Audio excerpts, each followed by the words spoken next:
వార్తాలోకంకి స్వాగతం. ఈనాటి ముఖ్య అంశాలు: సెట్లన్నీ వాయిదా, ఎంసెట్ సహా 8 సెట్ల పరీక్షలు పోస్ట్ పోన్, యూజీసీ ఉన్నత పరీక్షలు తప్పనిసరి, లేదంటే విద్యార్థుల ప్రమాణాలు సామర్థ్యాలు నిర్ణయించడం ఇబ్బందే, ఫలితం ఎప్పుడో, భారీగా నమూనాల సేకరణ, ఫలితం కోసం తప్పని నిరీక్షణ, విశాఖ ఫార్మాసిటీలో భారీ అగ్ని ప్రమాదం, 50 అడుగులు ఎగిసిపడ్డ అగ్నికీలలు, తెలుగు రాష్ట్రాలపై అప్పుల భారం, ఏపీలో 42%, తెలంగాణలో 38%, దేశంలో 500 కోవిడ్ మరణాలు, భారత్లో వైరస్ విజృంభణ, ఒక్క రోజులో 2.3 లక్షల కేసులు, ప్రపంచవ్యాప్తంగా కరోనా ఉధృతి, చట్టాలను రద్దు చేసే అధికారం కోర్టులకు ఉంది, సుప్రీంకోర్టు న్యాయమూర్తి జస్టిస్ లావు నాగేశ్వరరావు, సిబిఎస్ఈ 12లో బాలికలదే పైచేయి, వాట్సాప్ హవా, ఇన్స్టాగ్రామ్ క్రేజ్, లాక్డౌన్తో అమాంతంగా పెరిగిన యూజర్లు, కడుపు ఉబ్బరం, తీసుకోవాల్సిన జాగ్రత్తలు. ఇక వివరాల్లోకి వెళ్తే ఈరోజు సాక్షిలో వచ్చిన వార్తను చూద్దాం. సెట్లన్నీ వాయిదా, ఎంసెట్ సహా 8 సెట్ల పరీక్షలు పోస్ట్ పోన్, జేఈఈ, నీట్ తదితర జాతీయ ప్రవేశ పరీక్షలకు ఆటంకం లేకుండా సెప్టెంబర్ 3వ వారానికి మార్చిన రాష్ట్ర ప్రభుత్వం. తల్లిదండ్రులు, విద్యార్థుల విజ్ఞప్తికి అనుగుణంగా నిర్ణయం. విద్యార్థులకు ఇబ్బంది లేకుండా వాయిదాకు సీఎం ఆదేశం. ఆన్లైన్ తరగతులపై విధి విధానాలు రూపొందించలేదని విద్యాశాఖ మంత్రి ఆదిమూలపు సురేష్ స్పష్టీకరణ. ప్రైవేటు విద్యా సంస్థలపై పలు ఫిర్యాదులు, కమిషన్ ఆదేశాలకు అనుగుణంగా చర్యలు.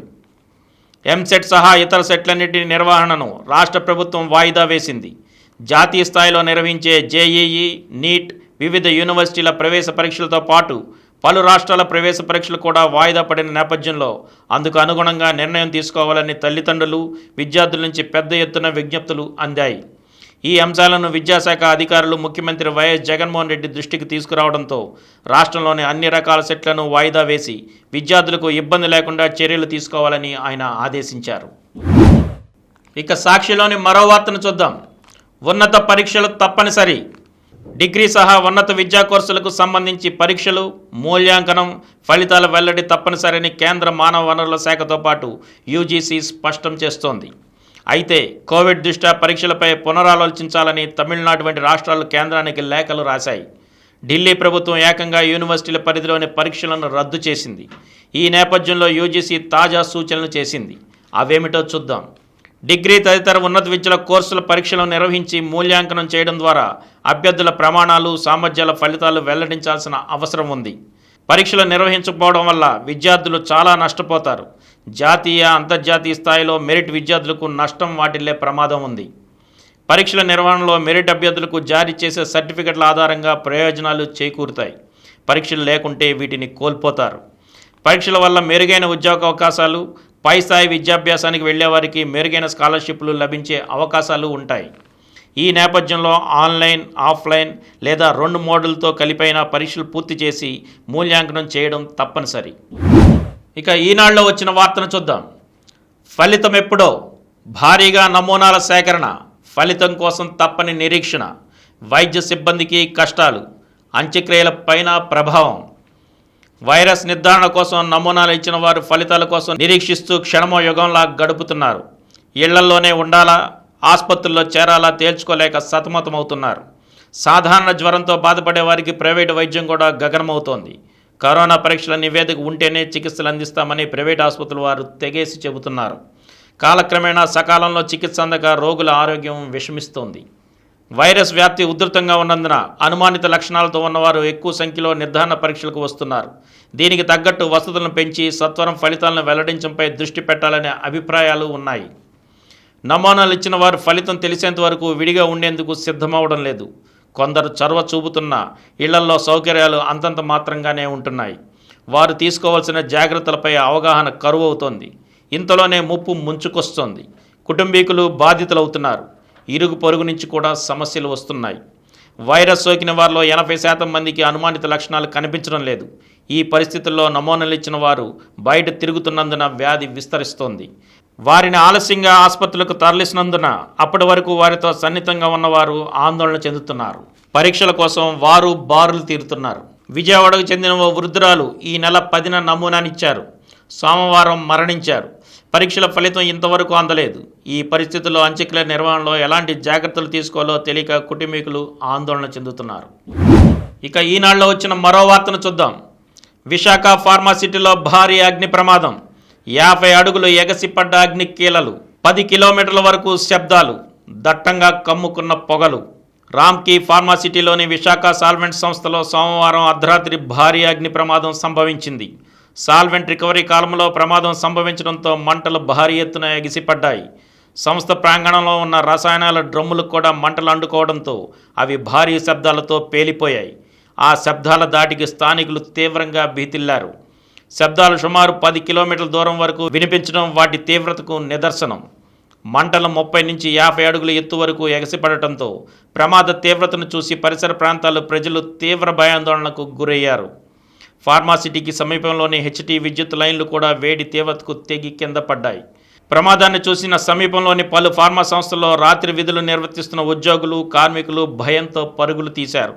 అగ్నికీలల తీవ్రత క్షణక్షణానికి పెరుగుతుండటంతో ఫార్మాసిటీ పరిసర గ్రామాల్లోని వారు ఇళ్లు ఖాళీ చేసి కట్టుబట్టలతో సురక్షిత ప్రాంతాలకి పరుగులు తీశారు. నల్లని పొగలు కూడా దట్టంగా కమ్ముకోవడంతో సంస్థలో ఏం జరుగుతుందో అర్థం కాని పరిస్థితి ఏర్పడింది. అగ్ని ప్రమాదంలో ఒకరు గాయపడడం మినహా ప్రాణ నష్టం సంభవించకపోవడంతో అధికారులు ఊపిరి పీల్చుకున్నారు. ఇక ఈనాడులో వచ్చిన మరో వార్తను చూద్దాం. తెలుగు రాష్ట్రాలపై అప్పుల భారం. ఏపీలో 42%, తెలంగాణలో 38%. అప్పులు తీసుకోవడంలో తెలుగు రాష్ట్రాలు పోటీ పడుతున్నాయి. గతేడాదితో పోలిస్తే తెలంగాణలో అప్పుల భారం 38% పెరగ్గా ఆంధ్రప్రదేశ్లో 42% పెరిగింది. గత సంవత్సరం దేశంలో 9వ స్థానంలో ఉన్న తెలంగాణ ఈ ఏడాది 6వ స్థానం పొందగా ఏపీ 6వ స్థానం నుంచి 3వ స్థానానికి ఎగబాకింది. సోమవారం రిజర్వ్ బ్యాంక్ ఆఫ్ ఇండియా విడుదల చేసిన బులెటిన్ ఈ వివరాలను వెల్లడించింది. ఇక సాక్షిలో వచ్చిన మరో వార్తను చూద్దాం. దేశంలో 500 కోవిడ్ మరణాలు. భారత్లో వైరస్ విజృంభణ. ఇండియాలో రికార్డు స్థాయిలో కరోనా కొత్త కేసులు బయటపడ్డాయి. ఆదివారం ఉదయం నుంచి సోమవారం ఉదయం వరకు 28,701 పాజిటివ్ కేసులు నమోదయ్యాయి. 500 మంది కరోనా బాధితులు కన్నుమూశారు. ఇప్పటి వరకు మొత్తం కేసులు 8,78,254కు, మరణాలు 23,174కు చేరుకున్నాయని కేంద్ర ఆరోగ్య శాఖ సోమవారం ప్రకటించింది.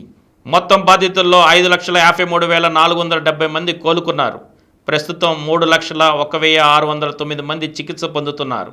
అంటే 63.01% మంది కోలుకున్నట్లు స్పష్టమవుతోంది. ఇక సాక్షిలో వచ్చిన మరో వార్తను చూద్దాం. ఒక్క రోజులో 2.3 లక్షల కేసులు. ప్రపంచవ్యాప్తంగా కరోనా ఉధృతి. అమెరికాలో 66,000 కేసులు. కరోనా మహమ్మారి తన ప్రతాపం చూపిస్తోంది. ప్రపంచవ్యాప్తంగా 24 గంటల్లో రికార్డు స్థాయిలో అత్యధికంగా 2,30,000 కోవిడ్ కేసులు నిర్ధారణ అయినట్లు ప్రపంచ ఆరోగ్య సంస్థ వెల్లడించింది. వీటిలో 66,000 కేసులు ఒక్క అమెరికాలోనే నమోదయ్యాయి. గత 3 రోజులుగా వరుసగా ప్రపంచవ్యాప్తంగా కోవిడ్ కేసులు గణనీయంగా పెరుగుతూ వస్తున్నాయి. ఒక్క శుక్రవారం రోజే 24 గంటల వ్యవధిలో ప్రపంచవ్యాప్తంగా కొత్తగా 2,28,000 కరోనా కేసులు రికార్డయ్యాయి. ఒక్క శుక్రవారం రోజే 24 గంటల వ్యవధిలో ప్రపంచవ్యాప్తంగా కొత్తగా 2,28,000 కరోనా కేసులు రికార్డయ్యాయి. ఇక ఈనాడులో వచ్చిన మరో వార్తను చూద్దాం. చట్టాలను రద్దు చేసే అధికారం కోర్టులకు ఉంది. సుప్రీంకోర్టు న్యాయమూర్తి జస్టిస్ లావు నాగేశ్వరరావు. రాజ్యాంగం ప్రసాదించిన ప్రాథమిక హక్కులకు భంగం కలిగించేలా ఉన్న చట్టాలను రద్దు చేసే అధికారం కోర్టులకు ఉందని సుప్రీంకోర్టు న్యాయమూర్తి జస్టిస్ లావు నాగేశ్వరరావు పేర్కొన్నారు. వ్యవస్థల మధ్య సంఘర్షణ తలెత్తడం ప్రజాస్వామ్యానికి మంచిదేనని అభిప్రాయపడ్డారు. అపరిమిత అధికారాలు అపరిమిత అవినీతికి దారితీస్తాయని, అందుకే మన రాజ్యాంగం అన్ని వ్యవస్థలకు పరిమిత అధికారాలే కట్టబెట్టిందని పేర్కొన్నారు. ప్రాథమిక హక్కుల రక్షణే 3 అంగాల ప్రధాన లక్ష్యం. అందుకోసమే అన్ని వ్యవస్థలు పనిచేయాలి. ఇలాంటి సమయంలో కార్యనిర్వాహక వ్యవస్థ పనిచేయనప్పుడు జోక్యం చేసుకోవడం కోర్టుల విధి. విధి నిర్వహణలో ఈ వ్యవస్థల మధ్య సంఘర్షణ తలెత్తడం ప్రజాస్వామ్యానికి ఆరోగ్యకరం. కార్యనిర్వాహక వ్యవస్థతో న్యాయ వ్యవస్థ చేతులు కలిపి అవి తీసుకున్న నిర్ణయాలను సమర్థిస్తే అది ప్రాథమిక హక్కులకు మానవ హక్కులకు మంచిది కాదు. జడ్జిమెంట్లు అభిప్రాయాలను విమర్శించవచ్చు. ఏమైనా తప్పులుంటే కోర్టులు సరిదిద్దుకోవాలి. ప్రభుత్వంలోని వ్యవస్థల మధ్య అధికార విభజన లేకుండా అన్నీ కూడబలుకుని చేస్తే మనం మళ్ళీ రాజుల కాలానికి వెళ్తాం. కార్యనిర్వాహక వ్యవస్థ దూకుడుగా రాజ్యాంగానికి వ్యతిరేకంగా చట్టాలు చేసినప్పుడు న్యాయ వ్యవస్థ వాటిని సమీక్షిస్తే మేలే జరుగుతుంది. ప్రాథమిక హక్కులను ఉల్లంఘించే ఏ చట్టానైనా కొట్టేసే అధికారం కోర్టులకు ఉంది. ప్రజల హక్కులను కాపాడే బాధ్యతను రాజ్యాంగమే న్యాయ వ్యవస్థకు అప్పగించిందని జస్టిస్ లావు నాగేశ్వరరావు పేర్కొన్నారు. ఇక సాక్షిలో వచ్చిన మరో వార్తను చూద్దాం.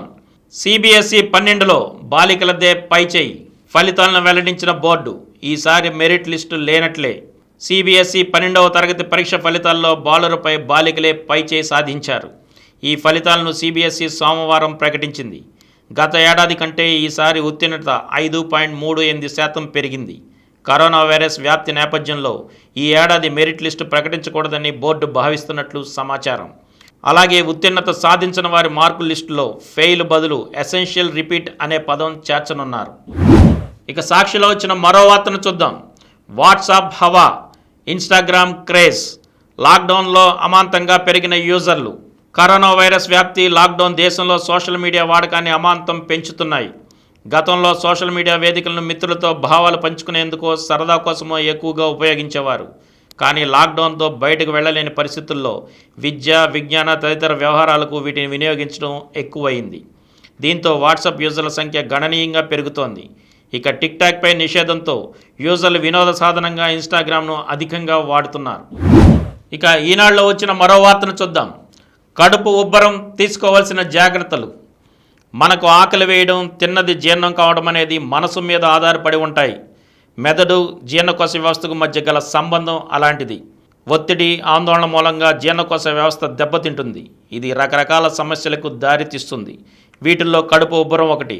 కొన్ని జాగ్రత్తలతో దీన్ని తగ్గించుకునే మార్గం లేకపోలేదు. అవేమిటో ఇప్పుడు చూద్దాం. తగినంత నీరు. కడుపు ఉబ్బరంతో బాధపడుతున్నప్పుడు చాలామంది నీరు తాగడానికి ఇష్టపడరు. ఇది మంచి పద్ధతి కాదు. జీర్ణకోశ వ్యవస్థ సరిగా పనిచేయడానికి ఒంట్లో తగినంత నీరు ఉండటం చాలా ముఖ్యం. కాబట్టి తగినన్ని నీళ్లు తాగాలి. పీచు పదార్థం ఎక్కువగా తీసుకుంటున్నట్లయితే మరింత ఎక్కువ నీరు అవసరమవుతుంది కూడా. ఇక రెండవది, ఉప్పు తగ్గించాలి. ఉప్పులోని సోడియం ఒంట్లోంచి నీరు సరిగ్గా బయటకు పోకుండా చేస్తుంది. దీంతో కడుపు ఉబ్బరం ఇంకాస్త ఎక్కువ అవుతుంది. అందువల్ల ఉప్పు తగ్గించుకోవాలి. పచ్చళ్ళు, చిరుతిళ్ళు, ఫాస్ట్ ఫుడ్స్ జోలికి వెళ్ళొద్దు. వీటిలో ఉప్పు ఎక్కువగా ఉంటుంది. భోజనం చేసేటప్పుడు పక్కన ఉప్పు డబ్బాలు లేకుండా చూసుకోవాలి. ఇక మూడవది, పీచు పదార్థం తీసుకోవాలి. మలబద్ధకం మూలకంగా పేగుల్లో గ్యాస్ పెరిగి కడుపు ఉబ్బరానికి దారితీస్తుంది. అందువల్ల ఆహారంలో క్రమంగా పీచు పదార్థం పెంచుకునే ప్రయత్నం చేయాలి. రోజుకి ఆడవారికి 25 గ్రాములు, మగవారికి 38 గ్రాముల పీచు పదార్థం అవసరం.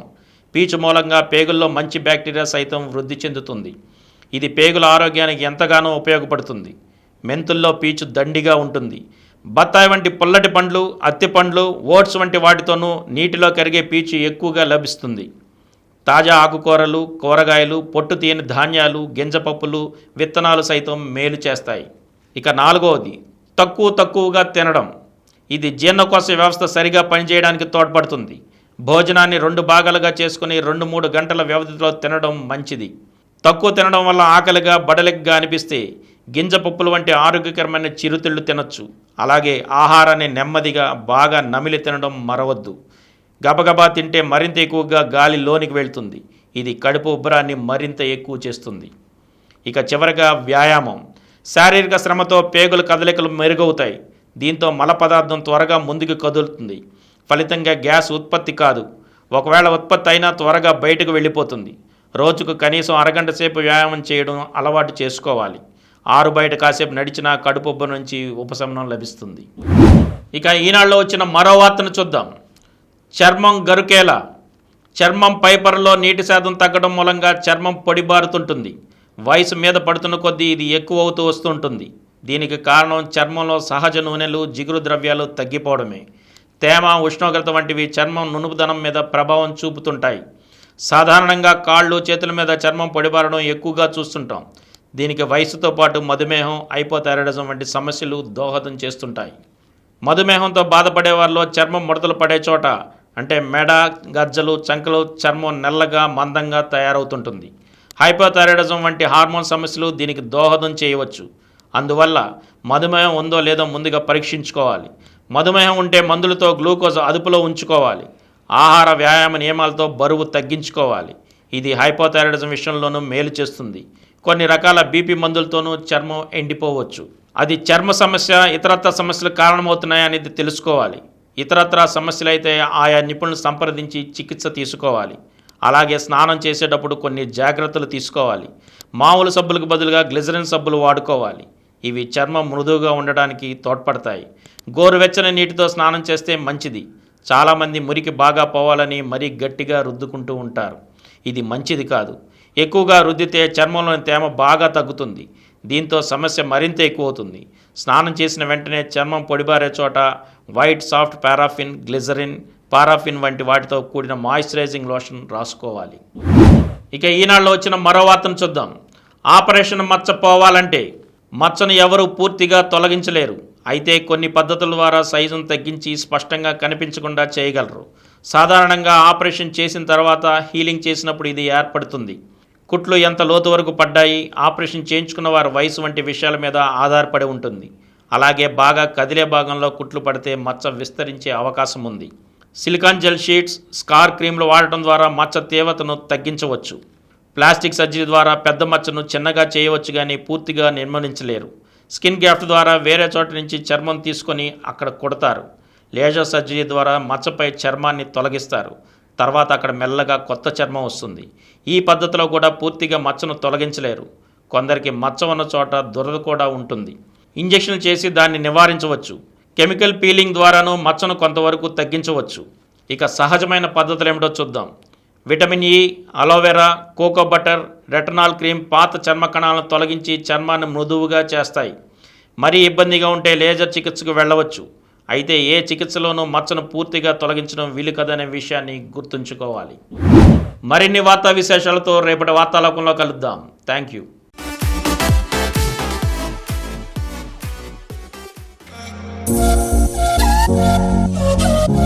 ప్రతిరోజు వార్తా విశేషాల కోసం డాక్టర్ సమరం న్యూస్ ఛానల్ వార్తాలోకంకు సబ్స్క్రైబ్ చేయండి.